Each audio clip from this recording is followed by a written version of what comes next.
Why would you even want an LLC to manage your crypto? Well, there's a couple reasons. If you have more than $50,000, $80,000, you probably want to protect it, right? Like if you got sued personally, and you never know what's going to happen. Your kid could rear end somebody, you could rear end somebody, somebody could fall on your property, and there's a couple other reasons. If you have a long-standing bank account for your business and you are taking large amounts of profit, it's probably not going to get frozen. You're not going to get flagged. You're not going to have issues. If you have, just set up an LLC post price appreciation and you move a large amount of money in there, as long as you're having the conversation with the bank beforehand, you're probably still going to be okay. If you're moving a large amount of money from a crypto exchange to your personal account and you haven't ever had, 6, 7 figures move through your account before, they are going to flag it.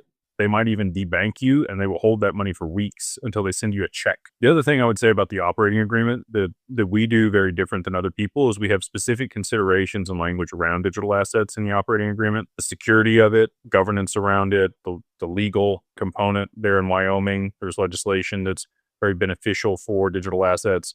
All of that's curated in the language that we have as one of the verticals that you can invest in when it comes to this LLC that manages alternative investments. The other reason we structure it that way and not as a holding company that manages crypto is when you go to set up a bank account and you say, hey, this is my company to manage my crypto, they're not going to set up your bank account. It's not going to matter where you go. If you say this is a holding company that I use to invest in alternative assets, that could be real estate, could be private equity, could be private credit, other things, gold, silver, they'll be like, oh, okay, sure. What's the NAICS code? And you'll tell them 551112 or 551114. They'll look it up. They'll see it. It's a holding company. They're going to be good to go. If you tell them it's a crypto trading company, probably not going to set you up an account. You're going to have to work with a specific bank or an exchange or somebody like that. So again, we've come to all of these things in our quest for the best outcome. And we've structured this a specific way for that. The other benefit to working with us is we're going to provide you a banking memorandum. We're going to give you a certificate of good standing. We're going to keep up the corporate filings there in the state, and we do corporate veil